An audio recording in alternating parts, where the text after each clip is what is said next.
kita mau berdoa kepada Tuhan. Bapa, terima kasih Tuhan. Kembali kami mengucap syukur Tuhan di hari Minggu ini. Kami boleh berkumpul bersama-sama walaupun kami ada di rumah kami masing-masing. Tapi kami percaya ketika kami bersatu hati, kami ingin rindu untuk memuji nama-Mu Tuhan. Kami tahu Tuhan, dimanapun kami berada, Kau selalu ada di hati kami ya Bapa. Biarlah Tuhan hari ini kami boleh lebih lagi Tuhan, mengerti untuk setiap kebaikan-Mu di dalam hidup kami. Dan kami boleh sadar Tuhan, bahwa penyertaan-Mu adalah yang terbaik bagi kami. Kami mulai ibadah ini hanya di dalam nama Tuhan Yesus. Amin. Mari siapkan hatimu untuk menyembah Tuhan.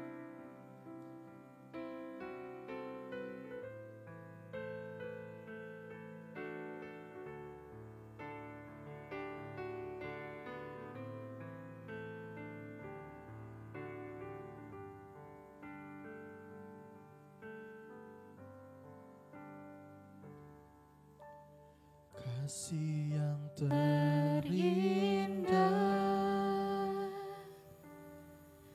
hati yang mulia, hanya ku temukan di dalam-Mu, Yesusku. Pujian dari hatiku, selalu di setiap waktuku, tiada pernah berubah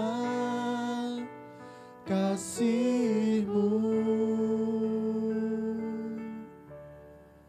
Karya terbesar dalam hidupku, pengorbanan-Mu yang selamatkanku. Engkaulah harta yang tak ternilai, yang ku miliki dan ku hargai. Yesus, Engkau ku kagumi.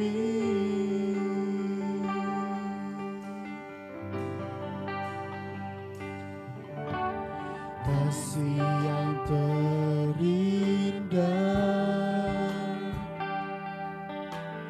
hati yang mulia, hanya ku temukan di dalam-Mu, Yesusku. Pujian dari hatiku, selalu di setiap waktuku, tiada pernah berubah kasih-Mu. Karya terbesar dalam hidupku, pengorbanan-Mu yang selamatkanku.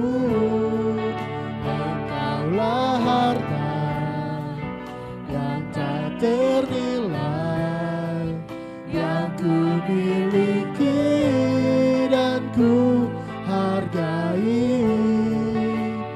Yesus, Engkau ku kagumi. Karya terbesar dalam hidupku, pengorbanan-Mu yang selamatkan kami Tuhan. Terima kasih Yesus, yang tak ternilai, ku miliki dan ku hargai. Yesus Engkau ku kagumi, karya terbesar dalam hidupku, pengorbananmu yang selamatkanku. Engkaulah harta yang ku miliki dan ku hargai. Yesus Engkau ku kagumi, Yesus Engkau ku kagumi, Yesus Engkau ku kagumi.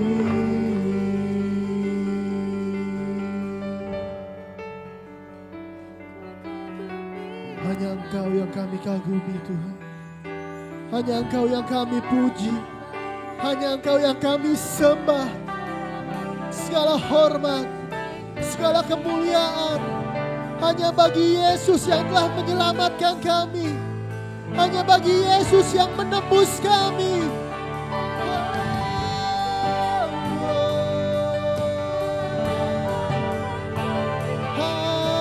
Hanya Kau Tuhan, hanya Kau Yesus.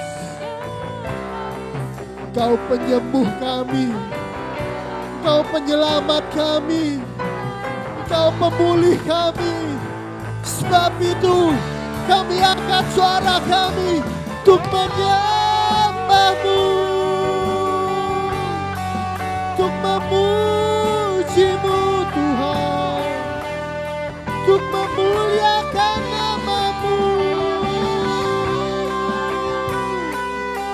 Haleluya.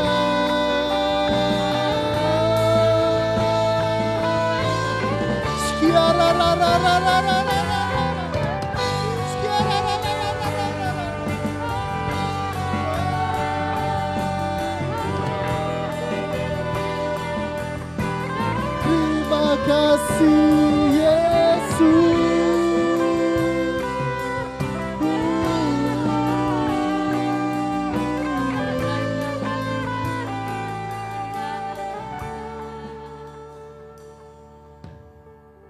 Kami tahu Tuhan, kami ada di dunia ini, kami tidak dapat mengandalkan kekuatan kami Tuhan, tapi hanya ada satu nama yang dapat kami andalkan.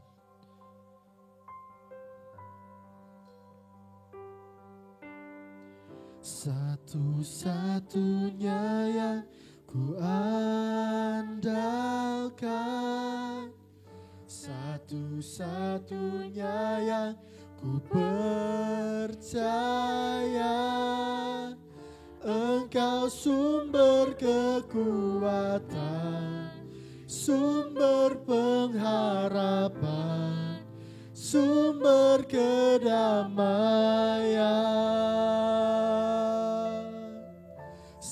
Satu-satunya yang ku andalkan, satu-satunya yang ku percaya, Engkau Tuhan memberkati, Tuhan penyembuhku, Tuhan pemulihku.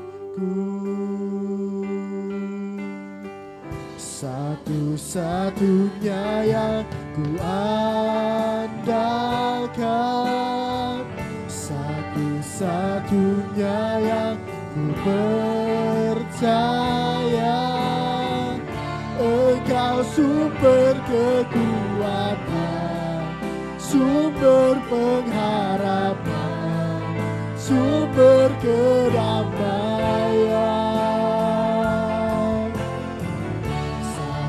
Satu-satunya yang ku andalkan, satu-satunya yang ku percaya, Engkau Tuhan memberkati, Tuhan penyembuhku, Tuhan pemulihku. Mari lebih sungguh-sungguh lagi katakan, satu-satunya yang kuandalkan, satu-satunya yang ku percaya. Engkau sumber kekuatan, sumber pengharapan, sumber kedamaian. Oh, satu-satunya yang ku andalkan.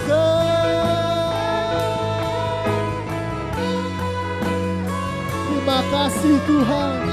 Engkau Tuhan memberkati, Tuhan penyembuhku, Tuhan pemulihku. Engkau Tuhan memberkati, Tuhan penyembuhku, Tuhan pemulihku. Engkau Tuhan memberkati, Tuhan penyembuhku.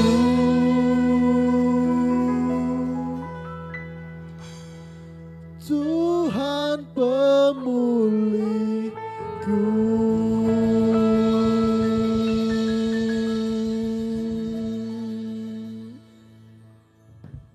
Terima kasih Tuhan. Kami tahu hanya Engkau yang dapat kami andalkan. Hanya Engkau penyembuh kami, hanya Engkau pemulih kami Yesus, hanya Engkau penebus kami. Terpujilah nama-Mu Tuhan, terpujilah nama-Mu. Biar kami boleh lebih lagi memuji dan menyembah-Mu hari ini. Hanya di dalam nama Tuhan Yesus kami telah berdoa. Mari orang percaya sama-sama kita katakan, amin.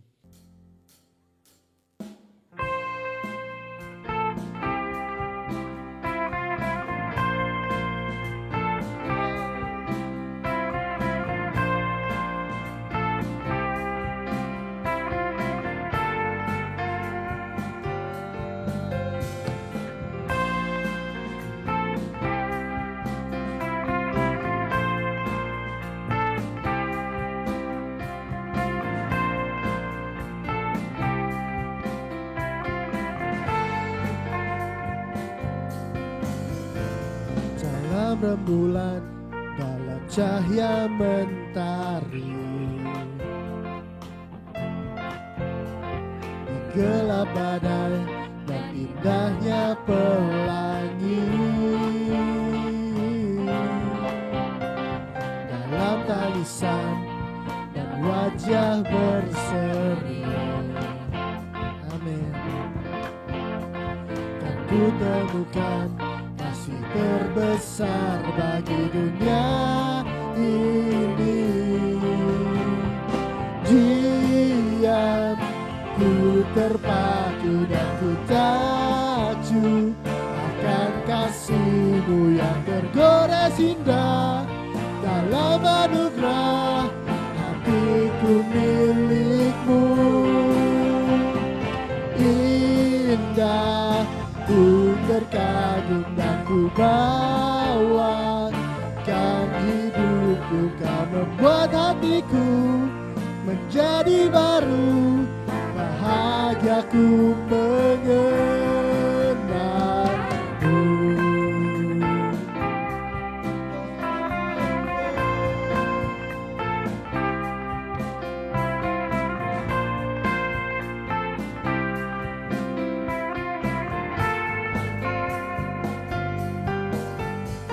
Dalam rembulan, dalam cahaya mentari, di gelap badai dan indahnya pelangi. Dalam tangisan dan wajah berseri, kan ku temukan kasih terbesar bagi dunia ini.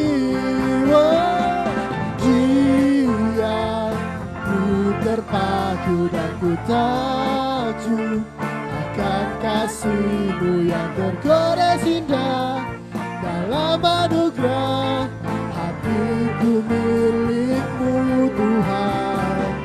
Indah ku terkagum dan ku bawakan hidupku. Kau membuat hatiku menjadi baru. Bahagia ku mengenal Dia. Ku terpaku dan ku takjub akan kasih-Mu yang tergores indah. Dalam anugerah hatiku milik-Mu. Indah ku terkagum dan ku bawakan hidupku. Kau membuat hatiku menjadi baru. Bahagia ku mengenal-Mu.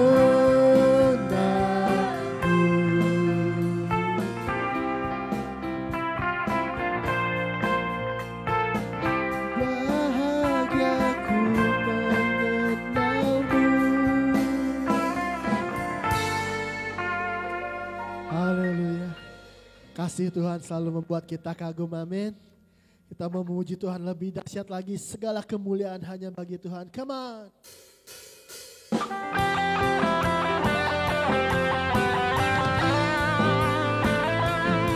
Satu suara untuk kemuliaan-Mu Tuhan. Terima kasih Yesus.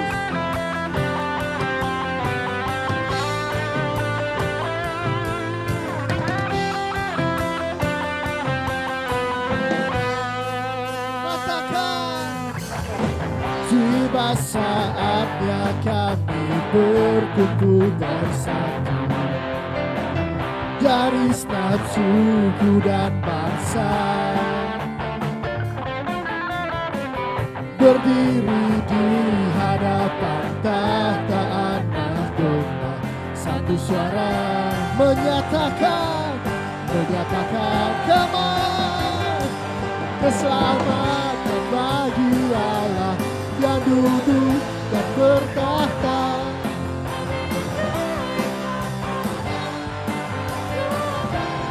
Amin. Pujian dan kekuatan, hormat dan kekuasaan, kemuliaan bagi Dia selamanya.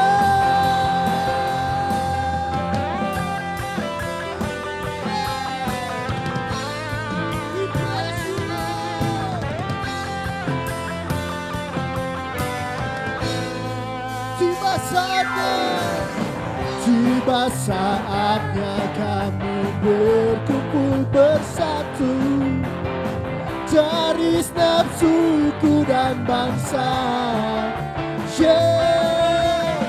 berdiri di hadapan tahta Anak Domba. Satu suara menyatakan, semuanya katakan, keselamatan bagi Allah yang duduk dan bertahta. Kami naikkan pada Anak Domba.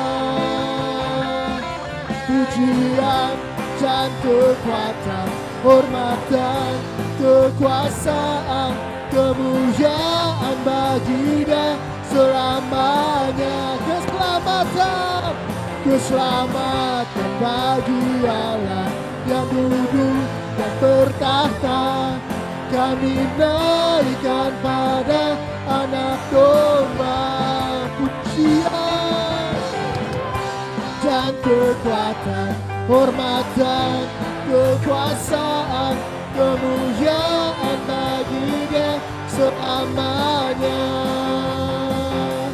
Keselamatan bagi Allah. Kami naikkan pada Anak Domba. Pujian dan kekuatan, hormat dan kekuasaan, kemuliaan bagi Dia selamanya. selamat bagi Allah yang duduk dan bertahta. Kami naikkan pada anak domba.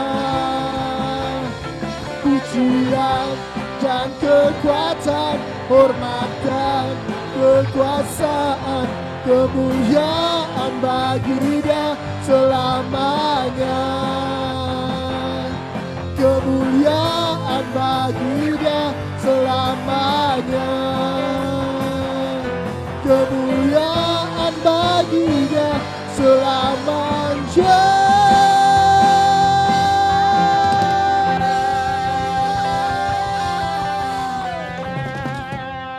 Segala kemuliaan hanya bagi Tuhan. Amin. Haleluya. Tiba saatnya kita siapkan hati kita untuk mendengar firman Tuhan. Terima kasih Tuhan. Terima kasih untuk keselamatan yang Kau berikan bagi kami. Terima kasih untuk setiap kasih-Mu. Terima kasih untuk setiap karya-Mu di dalam hidup kami Tuhan. Kami tahu kelahiran-Mu di dunia ini adalah karya yang luar biasa. Karya yang membawa kemuliaan. Karya terbesar bagi kami Tuhan. Biar kami boleh menyiapkan hati kami untuk mendengarkan kebenaran firman-Mu Tuhan. Karena kami tahu pemberitaan firman-Mu tidak akan pernah sia-sia. Dan firman-Mu akan menjadi rema dalam hidup kami. Terpujilah Tuhan, Kau Allah yang berdaulat bagi kami.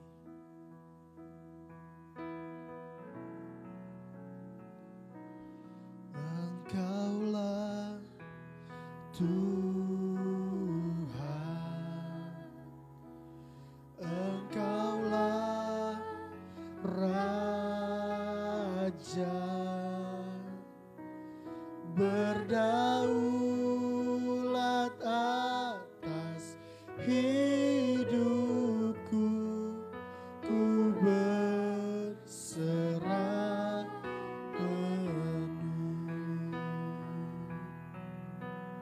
Kami rindu Tuhan, ku rindu setiap waktu hidupi kebenaran-Mu, bukan dengan kuatku, namun karena Roh-Mu. Yesus, Kau yang ku pegang teguh. Kami katakan Tuhan, Engkaulah Tuhan, Engkaulah Raja, berdaulat atas hidupku, ku berserah penuh.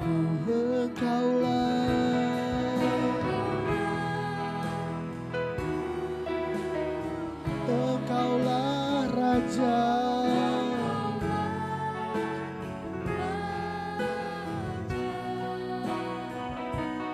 berdaulat atas hidupku, ku berserah penuh.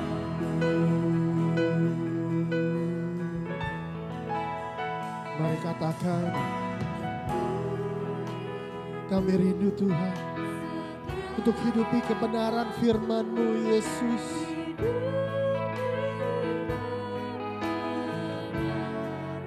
Bukan dengan kuat gagah kami, tapi kekuatan daripada-Mu Yesus. Kekuatan dari Roh-Mu. Terima kasih Tuhan.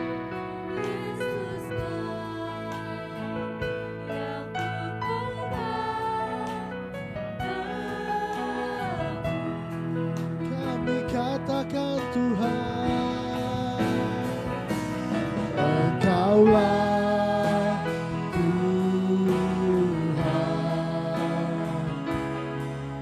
Engkaulah Raja, berdaulat atas hidupku, ku berserah penuh. Engkaulah Tuhan, Engkaulah Raja,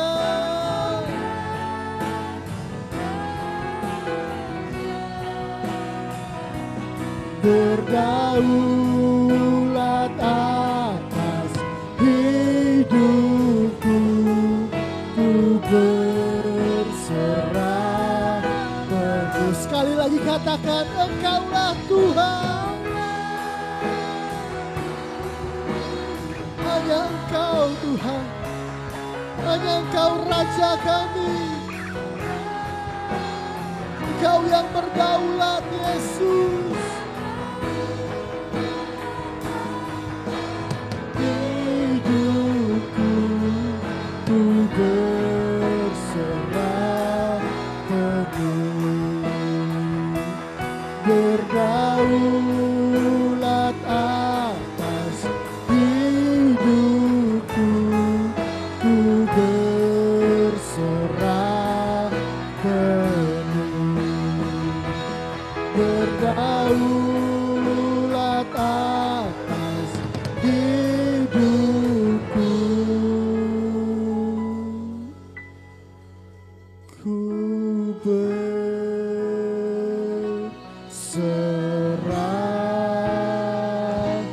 penuh.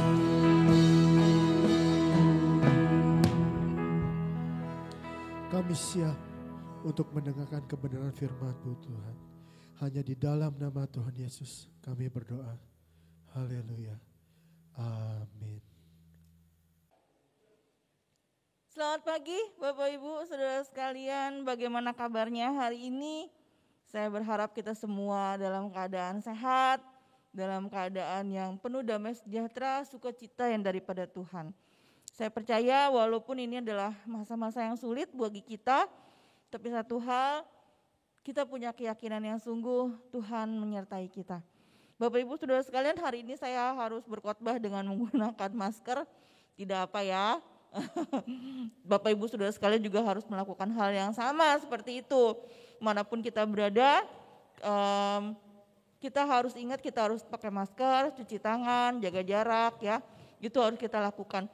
Bukan karena hanya kita, tetapi karena kita juga mengasihi orang-orang di sekitar kita, terlebih orang-orang yang kita kasihi. Mari Bapak Ibu Saudara sekalian, kita akan bawakan renungan kita hari ini yang saya beri judul Tuhan adalah Gembalaku. Nah, lagu ini mungkin seringkali dinyanyikan ya, dan kita sudah tahu lagu ini. Tuhan adalah gembalaku, takkan kekurangan aku. Ya, nah jadi kita tahu banget tentang lagu ini. Nah, tapi hari ini kita akan lihat lagi dan kita akan selidiki lagi seperti apa Tuhan yang adalah gembala kita itu. Oke, kita buka dulu natsnya di dalam Mazmur pasal 23 ayat 1 sampai 6. Mazmur 23 ayat 1 sampai ayat yang ke-6. Kita akan baca. Ya. Mazmur 23 ayat 1 sampai ayat yang ke-6. Kita akan baca. Bapak Ibu baca di rumah, saya juga akan baca di sini ya. Oke, kita akan baca Mazmur 23 ayat 1 sampai ayat yang ke-6. Tuhan gembalaku yang baik. Mazmur Daud. Tuhan adalah gembalaku, takkan kekurangan aku. Ia membaringkan aku di padang yang berumput hijau. Ia membimbing aku ke air yang tenang. Ia menyegarkan jiwaku. Ia menuntun aku di jalan yang benar oleh karena namanya. Sekalipun aku berjalan dalam lembah kekelaman, aku tidak takut bahaya. Sebab Engkau besertaku, gadamu dan tongkatmu, itulah yang menghibur aku. Engkau menyediakan hidangan bagiku di hadapan lawanku. Engkau mengurapi kepalaku dengan minyak, pialaku penuh melimpah. Kebajikan dan kemurahan belaka akan mengikuti aku seumur hidupku. Dan aku akan diam di dalam rumah Tuhan sepanjang masa. Wah, luar biasa ayat firman Tuhan. Ibu saudara sekalian, ayat firman Tuhan ini menguatkan saya juga ketika saya juga mengalami berbagai-bagai macam masalah. Nah, kita mau dalami firman Tuhan pagi ini ya. Nah, siapakah Tuhan itu bagi kita? Tuhan itu bagi kita itu apa sih? Ya, di sini ada 3 hal yang seringkali orang-orang rasakan Tuhan itu siapa gitu ya. Ada orang pertama yang menganggap Tuhan itu seperti lampu Aladin. Tahu ya Bapak Ibu ya, pasti tahu dong ceritanya tentang Aladin gitu kan ya. Nah, Aladin tuh kalau butuh apa-apa, dia pasti akan gosok lampunya, benar ya? Dia gosok lampunya, terus jinnya keluar, terus jinnya bilang, ho, mau apa Tuan? Ya. Nanti si Aladinnya tinggal bilang, ya saya mau ini, mau makanan yang enak, saya mau apa segala macam, dia tinggal bilang. Nah, kadang-kala kita juga kayak begitu Bapak Ibu ya. Kita menganggap Tuhan tuh seperti genie. Ya, kita berdoa, kita gosok-gosok gitu kan ya lampunya itu, kita doa Tuhan tolong. Terus Tuhan akan datang dan menolong kita. Dan kita menganggap Tuhan tuh hanya seperti itu. Setelah doanya dijawab, setelah semuanya sesuai dengan keinginan kita, maka kita akan bye-bye Tuhan. Tapi kalau doanya tidak sesuai gitu ya, jawaban doanya tidak sesuai dengan keinginan kita akan bilang gini, gimana sih gitu. Seperti itulah ya. Itu tipe manusia yang pertama. Nah, tipe manusia kedua.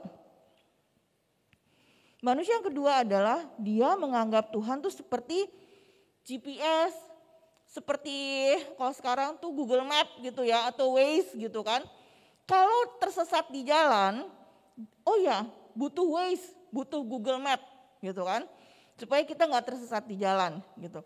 Tapi kalau kita udah tahu jalannya gitu kan, nggak butuh. Nah, kita pun akan selalu merasa seperti begitu tuh nih manusia yang seperti ini gitu ya.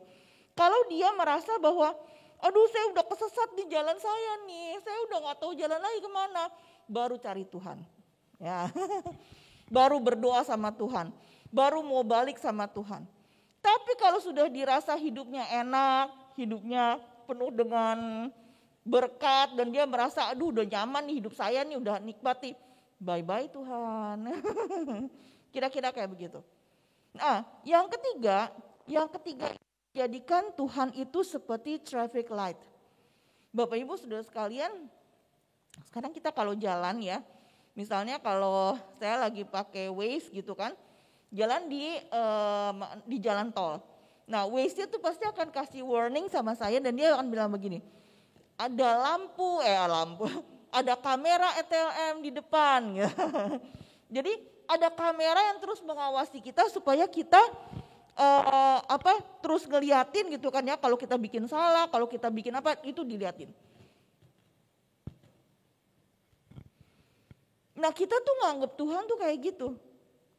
Kita selalu melihat Tuhan tuh seperti kamera traffic light yang selalu mandang kita, lihat kita kemanapun kita berada.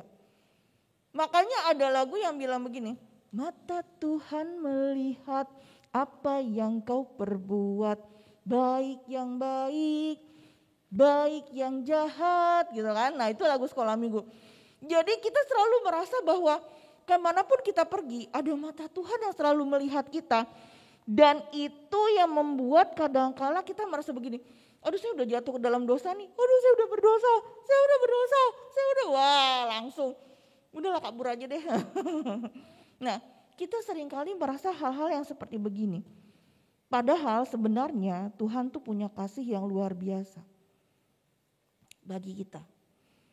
Alkitab mencatat kita punya hubungan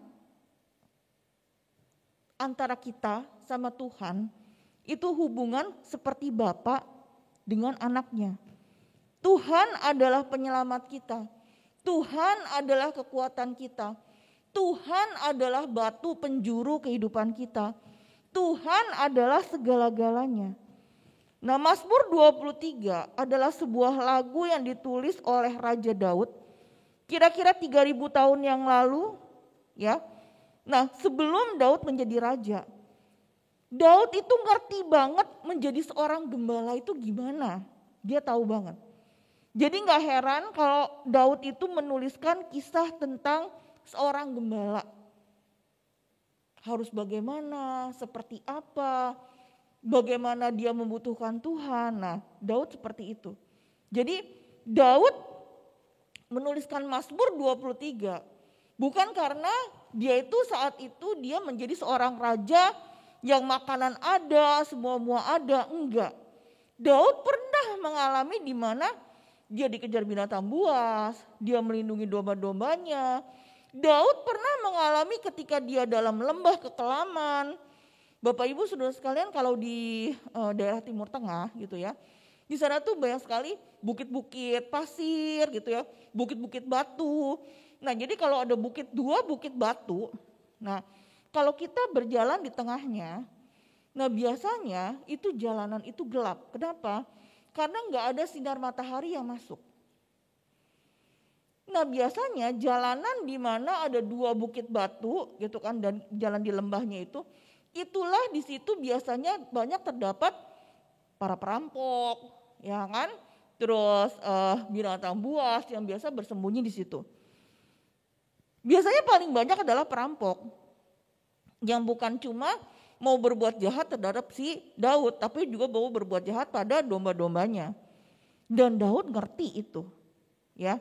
Nah, tetapi di sini dia katakan bahwa Tuhan itu menuntun dia ke air yang tenang, ke rumput yang hijau, dan dia merasa puas dengan semuanya itu. Ini luar biasa. Nah, karena itu Bapak Ibu Saudara sekalian, apa artinya memiliki Tuhan sebagai gembala? Dari Mazmur 23 ini, ada 3 hal penting yang akan kita renungkan hari ini. Ya, yang pertama, rasa puas di dalam Tuhan. Daud puas sama Tuhan.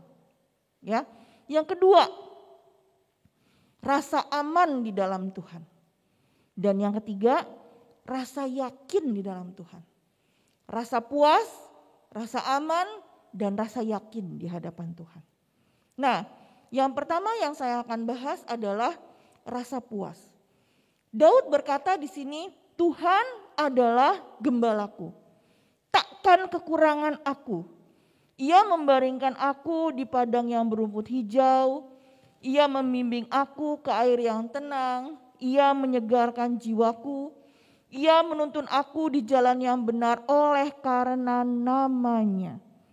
Nah, apa artinya puas di dalam Tuhan? Tidak asing lagi buat kehidupan kita sekarang. Kita selalu berseru-seru di hadapan Tuhan.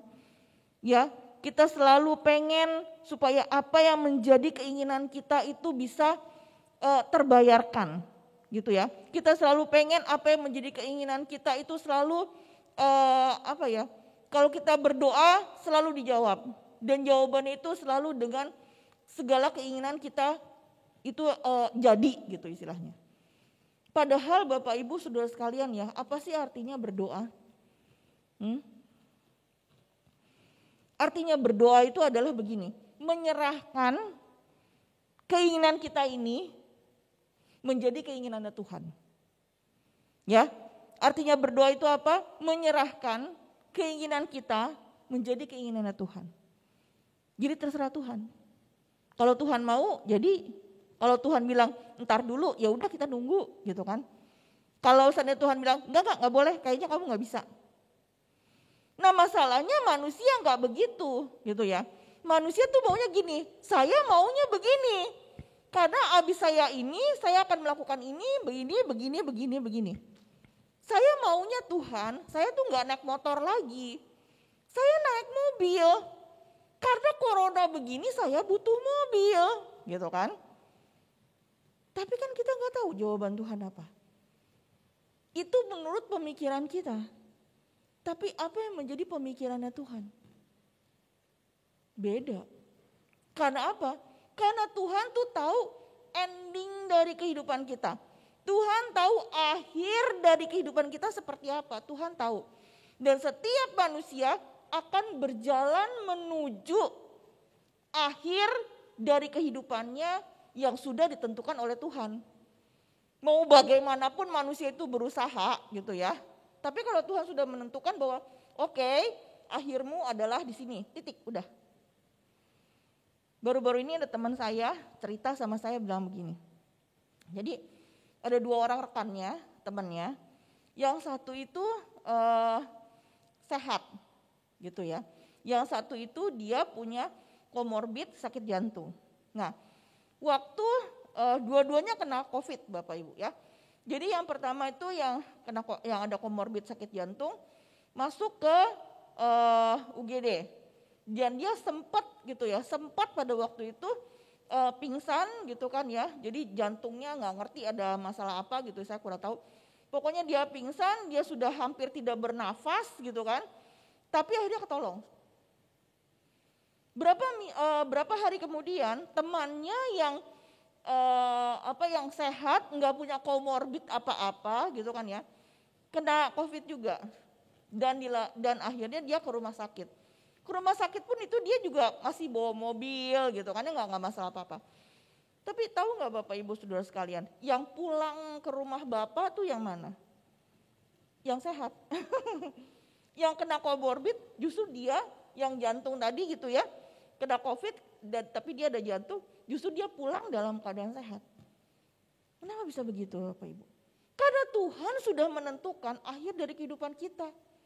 Jadi bukan karena karena dia punya ini atau dia bagaimana, enggak. Ya memang Tuhan sudah menentukan, ya udah kamu udah selesai. Gitu ya. Mau punya komorbid enggak komorbid ya pokoknya kamu udah selesai, titik di sini. Ya sudah. Gitu. Itu akhir dari kehidupan manusia. Nah, sadar atau tidak sadar kadangkala kita gitu ya berusaha untuk memuaskan diri kita ini. Dengan makanan yang enak mungkin, jalan-jalan mungkin gitu ya. Tapi kita belakangan ini banyak orang pada kesal gitu ya. Aduh pengen jalan-jalan, pengen liburan gitu. Tapi gak bisa. Ya, nah sadar atau gak sadar kita seringkali mencari 2 kepuasan. Nah 2 kepuasan yang dunia tawarkan. Yang pertama adalah kepuasan materi. Dunia bilang kalau orang tuh akan puas kalau dia sudah bisa punya harta yang banyak, punya liburan, bisa makan enak, punya gadget, mobil, dan segala macam yang menyatakan bahwa itu adalah materi. Bapak Ibu, orang punya materi, punya uang banyak emang enak. Kemarin itu saya sempat dapat WhatsApp gitu ya dari teman saya yang bilang bahwa temannya sekarang sudah bekerja dan gajinya 70 juta sebulan. Saya sempat ngomong sama suami saya, gaji 70 juta sebulan kita beli apa aja ya Pi? Dan dia bilang begini, tuh yang itu gajinya udah 70 juta loh, lu berapa Le? Gitu. Saya bilang, aduh jauh banget gitu ya. Nah tapi itu yang memang dunia tawarkan Bapak Ibu. Karena kita merasa puas gitu ya. Kalau kita sudah merasa punya ini. Alkitab menuliskan Bapak Ibu ya, ada seorang kaya yang mengatakan begini, hai jiwaku, ada padamu begitu banyak barang. Rumah ada padamu begitu banyak makanan. Ada padamu begitu banyak tabungan. Nah, tapi masalahnya di sini adalah orang merasa puas kalau dia sudah memiliki begitu banyak barang. Iya kan? Nah masalahnya di dalam Alkitab dituliskan orang kaya itu gitu kan punya banyak barang dan dia merasa puas gitu kan. Jadi dia bilang, hai jiwaku bersukacitalah. Punya banyak materi, gak akan kekurangan selama bertahun-tahun. Tapi Alkitab menuliskan apa? Bahwa orang kaya itu dipanggil pulang. Lalu buat apa harta yang dia kumpulkan itu? Dia nikmatin? Enggak. Nah Jadi itu yang dunia tawarkan Bapak Ibu Saudara sekalian. Yang kedua yang dunia tawarkan itu adalah memiliki prestasi. Wah, manusia tuh kan merasa bangga kalau dia tuh sukses dalam bisnisnya. Punya gelar tinggi, penampilan menarik gitu ya. Terus pekerjaan yang bagus gitu kan. Itu dia akan merasa puas. Dia akan merasa bahwa oh ya, hidup saya pasti akan baik-baik saja gitu. Karena saya sudah memiliki prestasi, saya punya penampilan yang menarik, saya punya karir yang sukses, saya punya gelar yang banyak. Itu dua hal itu yang dunia tawarkan Bapak Ibu. Tapi saya mau bilang, ketika kita punya gelar yang banyak, untuk apa sih itu nantinya? Untuk ditulis di makam kita. Ya kan? Untuk ditulis di makam kita, gelarnya begitu panjang, namanya siapa gitu ya, gelarnya segala macam. Itu untuk ditulis situ Bapak Ibu. Makanya sayang ya kalau ada orang tuh beli gelar gitu ya. Buat apa beli gelar? Ya itu. Karena cuma mau untuk prestasi aja. Nah Tuhan enggak begitu ya.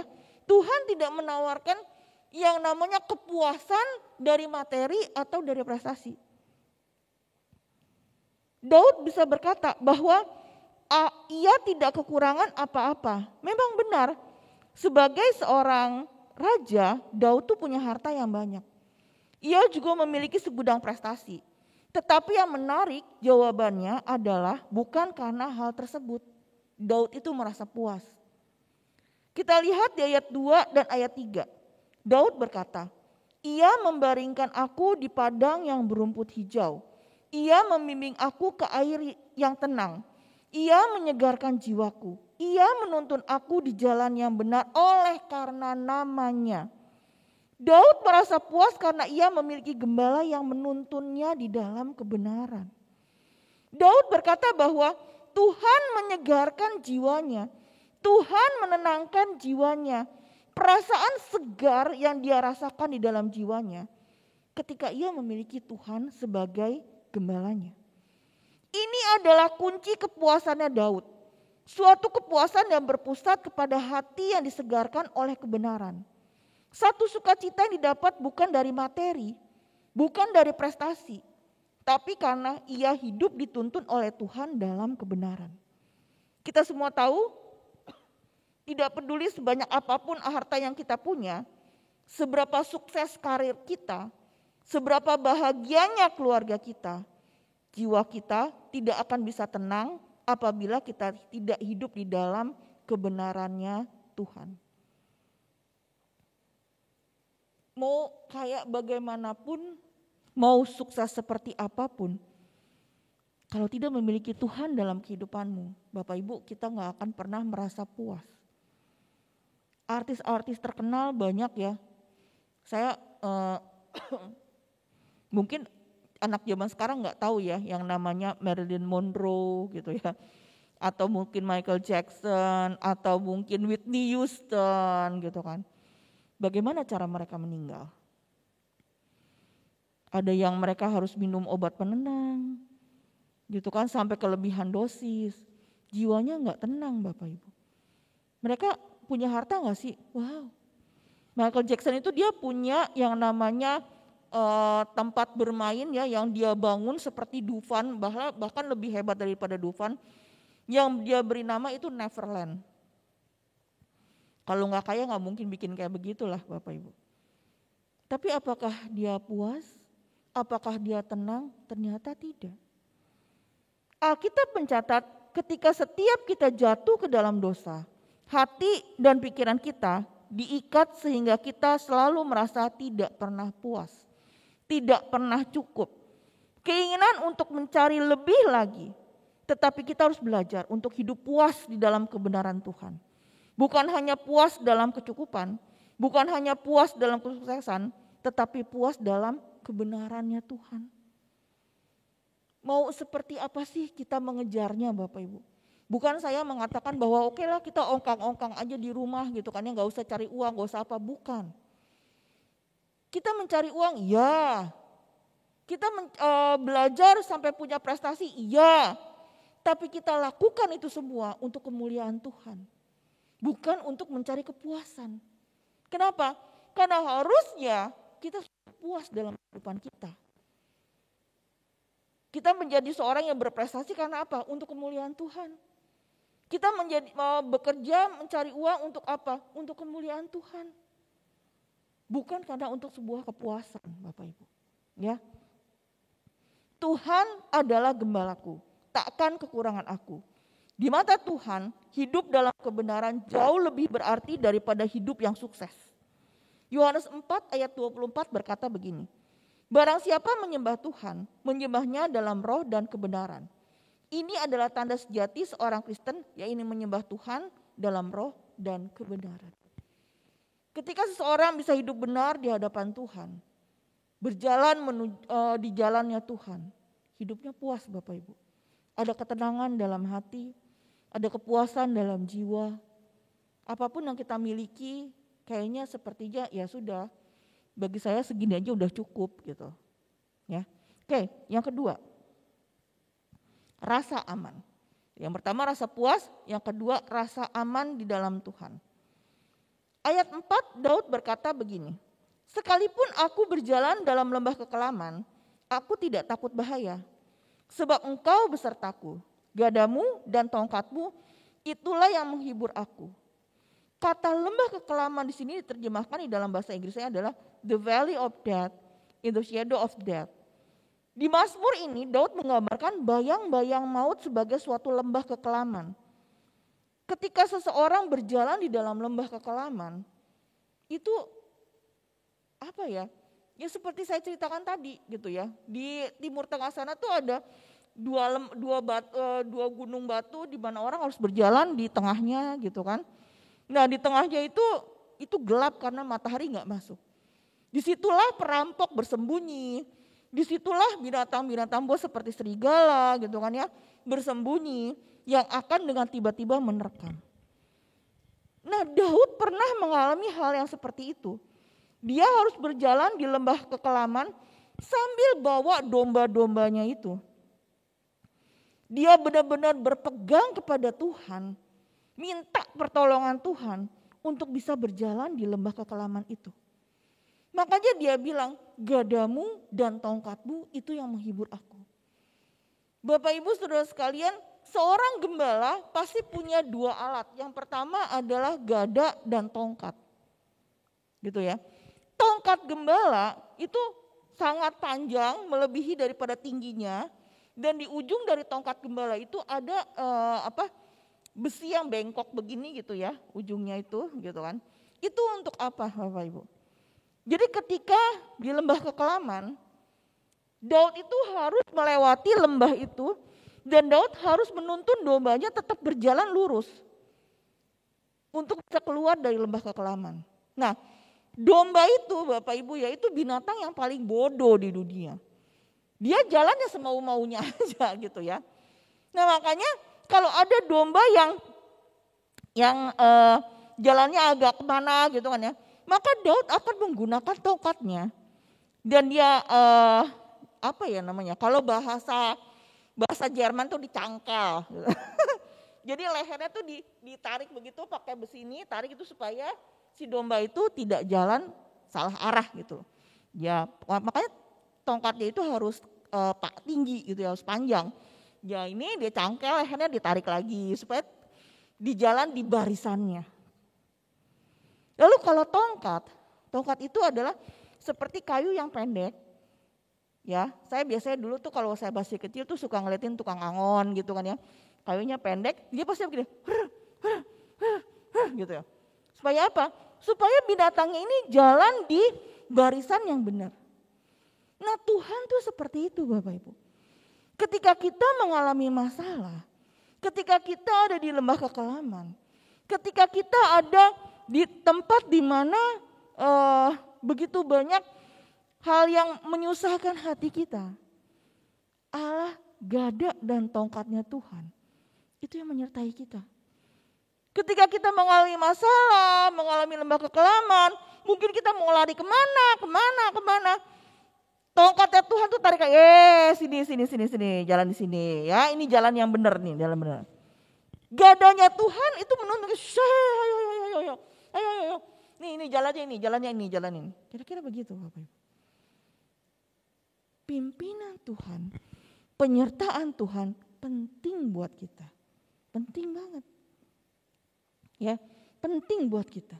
Karena itu jangan keluar dari pimpinan dan tuntunannya Tuhan. Yang ketiga, yang terakhir. Yang ketiga, ayat 5 sampai ayat yang ke-6.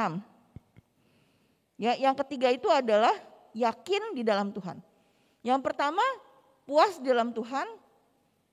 Yang kedua itu adalah aman di dalam Tuhan.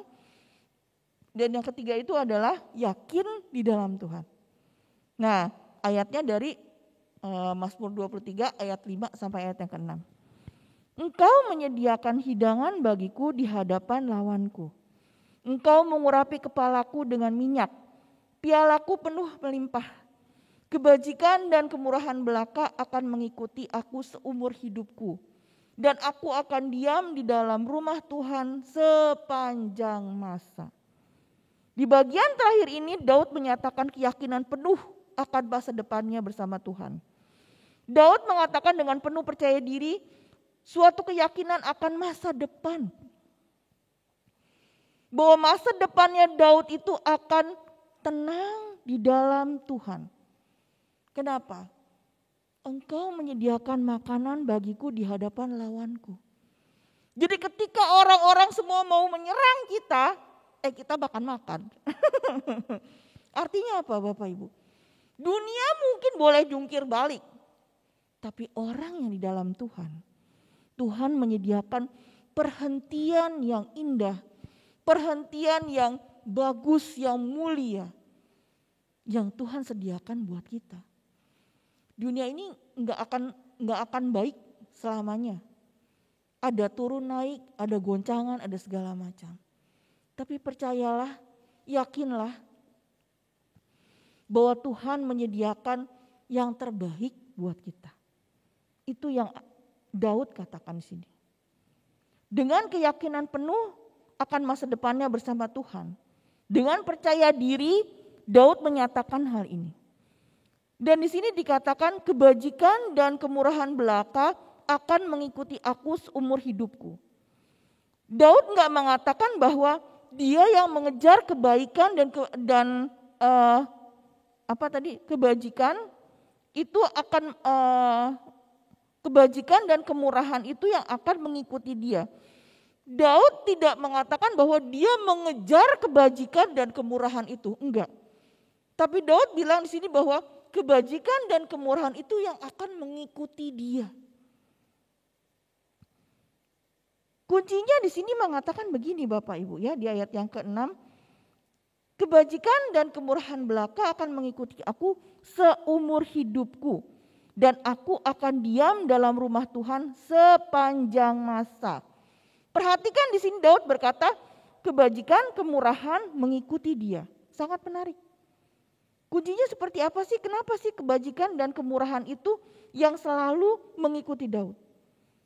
Keyakinan Daud akan hari esok bukan ia dasarkan kepada kemampuannya sendiri, tetapi didasarkan kepada kemurahan Tuhan.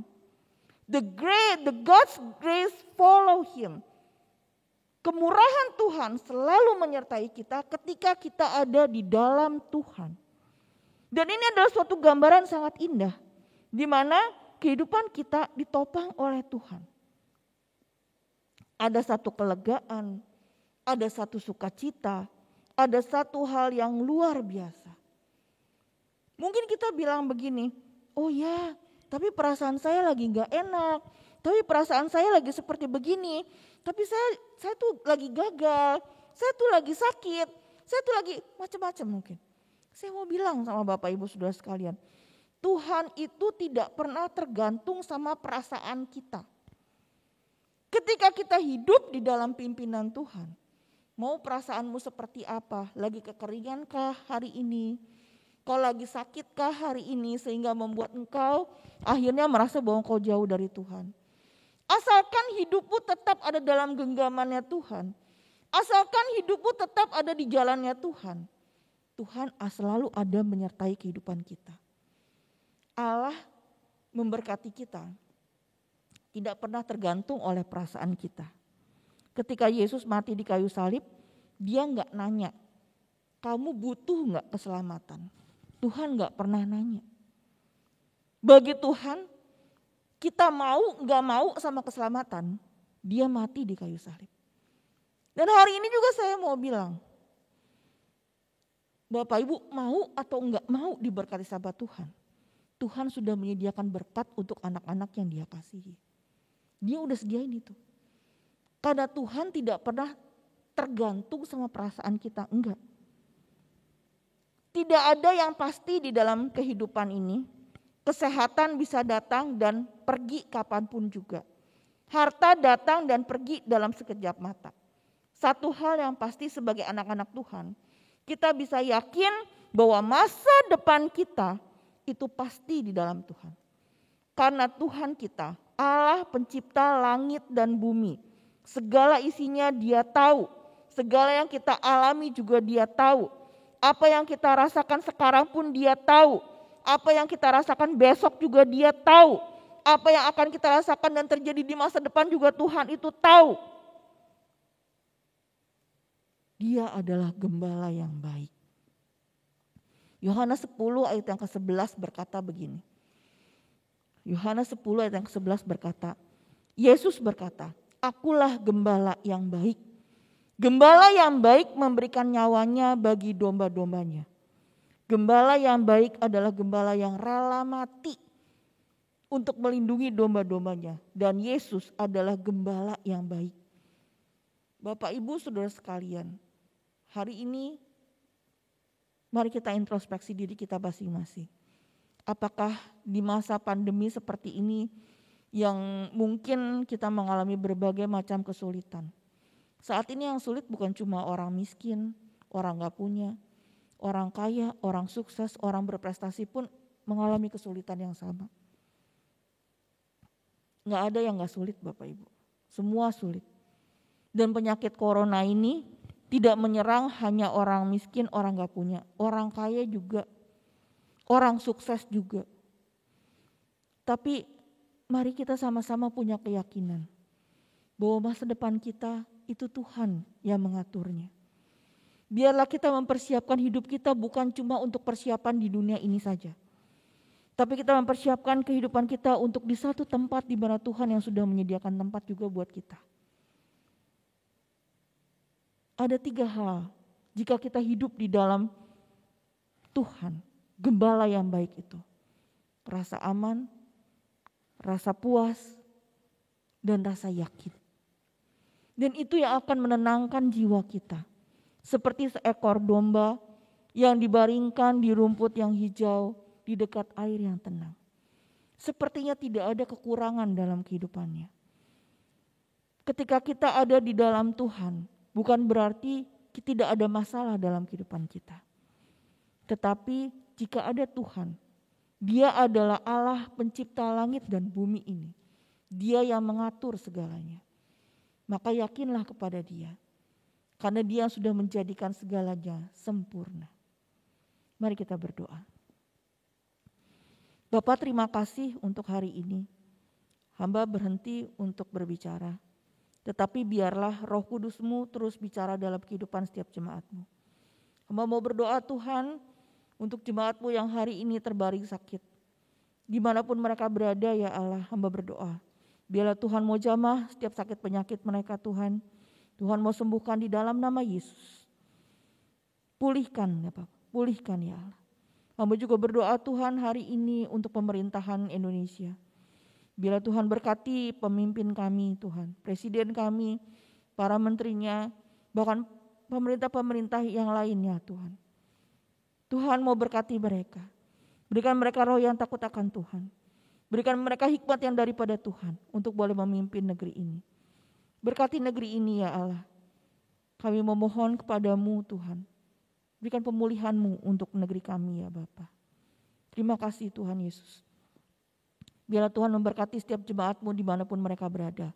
Biarlah damai sejahtera dan sukacita daripada Allah selalu menyertai kami.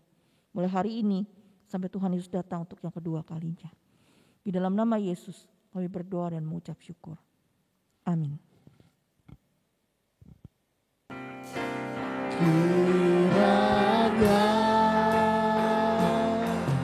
Engkau memberkati aku berlimpah-limpah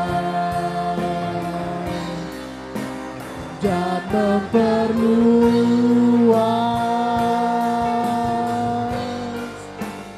daerahku.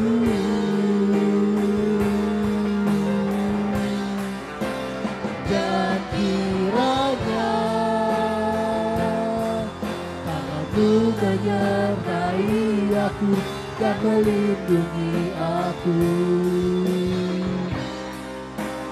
daripada malapetaka, sehingga kesakitan tidak menimpa aku. Amin. Ibadah telah selesai. Selamat hari Minggu, tetap sehat. Tuhan Yesus memberkati.